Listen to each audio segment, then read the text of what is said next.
इसलिए आज यहाँ आने से ज़्यादा मुझे झनक पर भरोसा है। जीत और करो इन सपोर्ट करते हुए कहते हैं कि तुम इनकी बेटी की शादी कराना चाहते थे ना, तुम साथ देते थे ना। इनका पता नहीं इस घर में क्या क्या होना बाकी है। अरे सीखो कुछ, इन सीखो अपनी ज़िंदगी से, अपने फैसलों से कैसे कैसे दिन दिखा रही हैं यह लड़की। नहीं, यह नहीं सिखाएंगे, सीखेगा, कभी नहीं सीखेगा। अनी आज देख लो सबके सामने, यह लोग बता रहे हैं कि इनके लिए यह लड़की कितनी प्यारी है। और आजू जेठू की बात सुनकर ही अनी के आंखें भी नम हैं। जिन लफ्ज़ों से आज अनी यह सब सुन रहा है, यह लफ्ज़ अनी पर सिर्फ आशीर्वाद और अच्छे बातें बोला करती थीं। अचानक यह दूरियां क्यों? अगर अब भी तुम्हें समझ नहीं आता, नानी देवगढ़ से यूँ मुझे है इस बात का कि आपको मुझ पर भरोसा नहीं है। आप तो मुझ पर ट्रस्ट करते थे ना, फिर आज क्यों, क्या हो गया? इतना मानता हूँ मैं आपको, और आप नहीं। क्यों जेठू, लगता है कि आपको भी मैं झूठ बोल रहा हूँ क्योंकि मैं अर्शी से के साथ हूँ, इसलिए आपको लगता है कि मैं अपने से इनकार कर रहा हूँ। अनी, मैं यह नहीं कहना चाह रहा हूँ कि मेरी कहने का मतलब है कि मुझे झनक पर भरोसा है। वो झूठ नहीं बोल सकती, उसकी बातें में सच्चाई है। वो मुझे फंसाना नहीं चाह रही है। और तू ही तो कहता था ना कि झनक कभी कुछ गलत नहीं कर सकती, कुछ झूठ नहीं बोल सकती।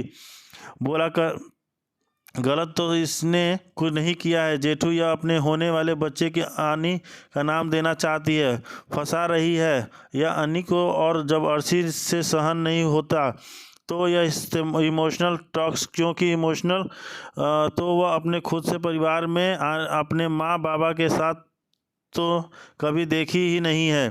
सिर्फ स्टेटस और पैसा कहीं यही सब देखा है अर्शी ने। और आज अर्शी उस घर में हक जता रही है जिस घर में अब तक वही पूरी तरह से बहू तो बनी नहीं, पर अपना हक झनक के सामने ही नज़रअंदाज होते हुए नहीं देख सकती। झनक से अपने आप को सभी बहुत से वो सोचते हैं, सिर्फ इसलिए क्योंकि उनके पास बेशुमार दौलत है। तो क्या अब अनी के लिए लड़ेगी भी अर्शी?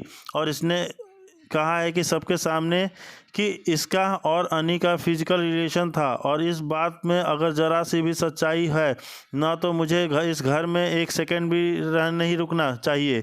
अनी, मैं तब से तुम्हें समझा रही हूँ, प्लीज़ मुझे घर छोड़कर आओ। और तुम यह नहीं कर सकते तो मुझे बता दो, मैं मॉम को बुला लूँगी, वो मुझे यहाँ से लेकर चली जाएंगी।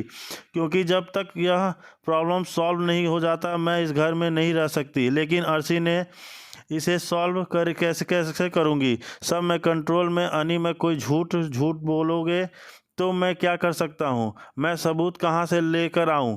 तो मैं बाहर वाली हूँ ना। लेकिन यह तो आपकी पत्नी है, इस पर तो भरोसा करेंगी ना।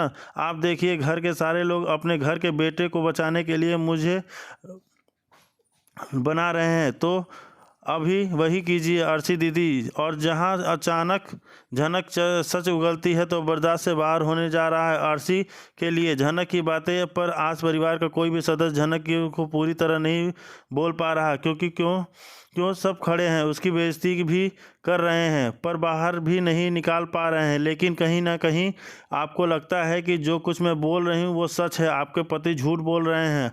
आपको भी लगता है कि मैं ऑनेस्ट हूँ और आज तक जो कुछ भी मैंने कहा है वह सच ही, ऐसा ही लगता है।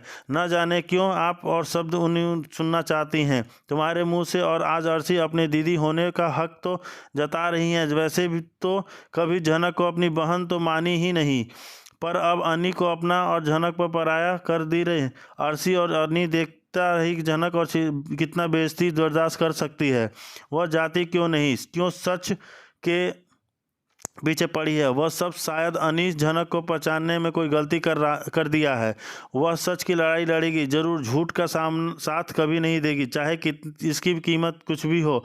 आवाज़ तो उठाएगी, चाहे जितनी दूर तक शोर मचे, पर उसकी आवाज़ को कोई नहीं दबा सकता। अब चाहे जितनी भी ऊंची आवाज़ में वह सब बोले।